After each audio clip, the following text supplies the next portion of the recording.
తగిలే రాళ్ళని పునాది చేసి ఎదగాలని,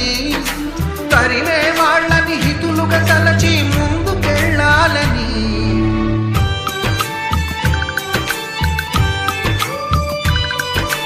కన్నుల నీటిని కలల సాగుకై వాడుకోవాలని, కాచే నిప్పుని ప్రమిదగా మలచి కాంతి పంచాలని, గుండెతో ధైర్యం చెప్పెను, చూపుతో మార్గం చెప్పెను, అడుగుతో గమ్యం చెప్పెను, నేనున్నానని నీకేం కాదని, నిన్నటి రాతని మార్చేస్తానని.